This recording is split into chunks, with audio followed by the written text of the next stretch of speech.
Radhe Radhe everyone. आज की video में हम जानेंगे कि देवउठनी एकादशी के दिन हम बहुत ही सरल तरीके से तुलसी माता का पूजन कैसे करें।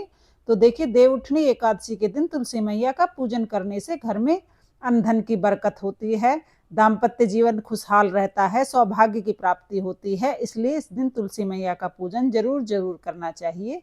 तो देखिए, देवउठनी एकादशी के दिन सुबह सुबह स्नान आदि करने के बाद जो अपनी तुलसी जी है उसके गमले के नीचे आप अच्छी तरह से साफ सफाई कर लें। आप चाहें तो गेरू या मिट्टी से लीप सकते हैं, या आप चाहें तो अच्छे से पानी से स्नान कराकर अच्छे से धोकर साफ कर लें। साफ करने के बाद यहाँ पर आप चौक पूर सकते हैं, रंगोली बना सकते हैं। अगर आपको कुछ भी ना आए तो सिर्फ आप स्वास्तिक बना लीजिए। तो मैं यहाँ पर आटे से स्वास्तिक बना लूँगी, या आटे हल्दी से आप स्वास्तिक बना लीजिए। गेरू से मैंने यहाँ पर लीप लिया है। और देखिए, अगर आपके लड्डू गोपाल जी की सेवा आप करते हैं तो आप लड्डू गोपाल जी की भी वहीं पर पूजा कर सकते हैं। जब आप तुलसी जी का पूजन करेंगे तो उनका सुंदर सा श्रृंगार करके तब आप पूजन करें। अगर आपके पास शालिग्राम जी हैं तो आप शालिग्राम जी को भी विराजमान कर सकते हैं। अब देखिए, पूजन के लिए मैंने यहाँ पर हल्दी ले ली है, तिल ले लिए हैं, रोली ले ली है, एक देसी घी का दीपक ले लिया है। आप चाहें तो तिल के तेल का दीपक भी ले सकते हैं। थोड़े से फूल मैंने ले लिए हैं, और भोग प्रसाद के लिए मैंने फल ले हैं। आप कोई भी फल ले सकते हैं, केला ले सकते हैं, सेब ले सकते हैं। और मैंने थोड़ा सा गुड़ ले लिया है भोग के लिए। और ये मैंने तुलसी माता जी के लिए और शालिग्राम भगवान के लिए वस्त्र ले लिए हैं। आप वस्त्र नहीं है तो आप कलावा भी समर्पित कर सकते हैं। और थोड़ा सा श्रृंगार का सामान मैंने तुलसी माता के लिए लिया है। ये थोड़ी सी सामग्री ली है मैंने। आप चाहें तो इसे घटा बढ़ाकर कितना भी कर सकते हैं। अगर आपके पास साड़ी सूट नहीं है तो आप लाल चुनरी ले लें, या कलावा भी अर्पित कर सकते। उसके बाद जहाँ पर हमने तुलसी पूजन कर रहे हैं तो वहाँ पर हम स्वास्तिक बना लेंगे। तो जहाँ पर हम गणेश जी को नहीं बिठा सकते हैं, या गणेश जी हमारे पास नहीं है, तो हम स्वास्तिक के रूप में गणेश जी का पूजन कर लेते हैं। तो यहाँ पर मैंने स्वास्तिक बना लिया है। तो अब हम पूजा शुरू करेंगे। तो सबसे पहले हम देसी घी का दीपक जलाएंगे। आप तिल के तेल का भी जला सकते हैं, या घी का दीपक भी आप जला सकते हैं। फिर हम तुलसी माता को चुनरी उठाएंगे। तो देखिए, देवउठनी एकादशी के दिन तुलसी मैया का विवाह कराया जाता है, इसलिए तुलसी मैया का श्रृंगार इस दिन आप जरूर जरूर करें। अगर आप विवाह नहीं करा पा रहे हैं, सिंपल पूजन कर रहे हैं, तो भी आप तुलसी जी को चुनरी जरूर उठाएं।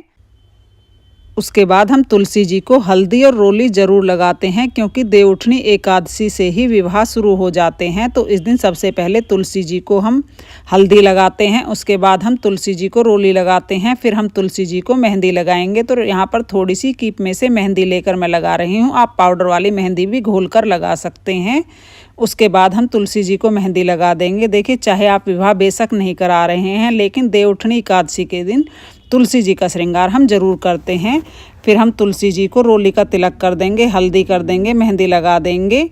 और चावल इस दिन हमें बिल्कुल भी यूज़ नहीं करने हैं। तो तिलक लगाने के बाद हम तिल समर्पित करेंगे।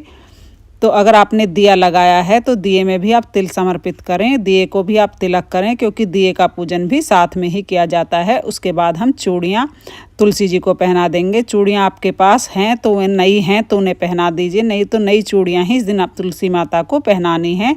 और जो भी आपने श्रृंगार का सामान लिया है, वो तुलसी जी के कपड़े लिए हैं, वो तुलसी जी को समर्पित कर देंगे। तुलसी जी को स्पर्श कराकर हम तुलसी जी के पास ही रख देंगे। जैसा कि मैंने आपको बताया, अगर आप तुलसी जी के लिए साड़ी और पैंट शर्ट का जोड़ा वगैरह लेकर आए हैं तो वो तुलसी जी को स्पर्श कराकर, माता रानी की चुनरी सभी को स्पर्श कराकर आप तुलसी जी के पास रख दें। यथासंभव हम दान दक्षिणा रखेंगे। उसके बाद हम फूल समर्पित करेंगे। तो लड्डू गोपाल जी अगर आपके पास हैं तो लड्डू गोपाल जी, तुलसी जी का पूजन हम साथ साथ कर सकते हैं। तुलसी जी को हम फूल समर्पित कर देंगे, फिर हम भोग समर्पित। तो देखिए, एकादशी के व्रत तुलसी मैया का व्रत रहता है, तो हमें अन्न का भोग नहीं लगाना है, फलाहार भोग लगाना है। उसके लिए मैंने यहाँ पर सेब ले लिए हैं, अमरूद ले लिया है, और थोड़ा सा मैंने गुड़ ले लिया है। आप थोड़ा सा गुड़ इसमें से तोड़कर गमले में डाल दें, ज़्यादा नहीं डालें, नहीं तो चींटियाँ आ जाएंगी। साथ ही कोई भी ऋतुफल आप समर्पित कर सकते हैं, केला ले सकते हैं, सेब ले सकते हैं। इसके साथ ही दक्षिणा समर्पित कर देंगे। दक्षिणा हम यथासंभव ज़रूर समर्पित करें। इसके बाद हम धूप दीप दिखाएंगे। तो यहाँ पर तुलसी जी को हम धूप दीप दिखा देंगे। फिर अगर आपने देवउठनी एकादशी का व्रत किया है तो यहीं पर 1 लोटा जल लेकर हम अब देवउठनी एकादशी की व्रत कथा सुन लेंगे। कथा सुनने के लिए हाथ में आप थोड़े से तिल या फूल ले लीजिएगा। कथा कभी भी खाली हाथ नहीं सुनते हैं, तो तिल और फूल लेकर हम कथा सुन लेंगे। और देवउठनी एकादशी की कथा सुनने के बाद जो हाथ में हमने फूल और तिल लिए हैं ये हम तुलसी मैया को समर्पित कर देंगे। तो इस तरह से हमारी कथा पूर्ण हो जाएगी। उसके बाद हमें आरती करनी है, तो बहुत ही प्रेम पूर्वक यहाँ पर हम तुलसी माता की आरती करेंगे। तुलसा महारानी नमो नमो, हर की पटरानी नमो नमो, कौन से महीने में बोई तुलसा रानी तो कौन से महीने में हुई पटरानी नमो नमो। तुलसा महारानी नमो नमो, हर की पटरानी नमो नमो, आषाढ़ के महीने में बोई तुलसा रानी तो सावन मास हुई हरियाली नमो नमो। इस प्रकार से हम तुलसी माता की आरती गाते हैं। आपको जो कोई भी तुलसी माता की आरती आती हो वो तुलसी माता की आप आरती गा लें। और आरती करने के बाद हाथ जोड़कर पूजा में रही कमियों के लिए हम क्षमा याचना करेंगे और अपनी मनोकामनाओं को पूर्ण करने के लिए, अपने घर में अन्न धन की बरकत के लिए और अपने अटल सुहाग के लिए तुलसी माता से प्रार्थना करेंगे। अब तुलसी मैया की हम परिक्रमा करेंगे, तो 2, 5, 7, 9, 11 जितनी हो सके उतनी परिक्रमा आप तुलसी जी की कीजिएगा। परिक्रमा करने के बाद हमारी पूजा पूर्ण हो जाएगी। तो बहुत ही सरल तरीके से इस तरह से हम तुलसी मैया का पूजन करते हैं देवउठनी एकादशी के दिन।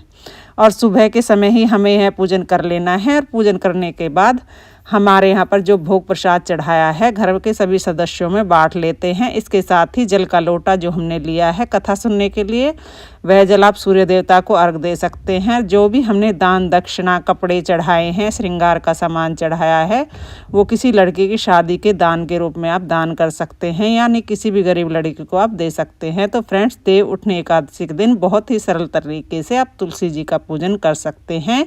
तुलसी जी का पूजन करने से अखंड सुहाग की देवउठनी एकादशी के दिन आप तुलसी जी का पूजन जरूर करें। और तुलसी पूजन की सरल सी विधि आपको कैसी लगी कमेंट करके ज़रूर बताना। वीडियो आपको थोड़ी भी पसंद आई हो, आपके लिए थोड़ी भी यूज़फुल हो, तो प्लीज़ वीडियो को लाइक कर देना और मेरे चैनल को सब्सक्राइब कर लेना।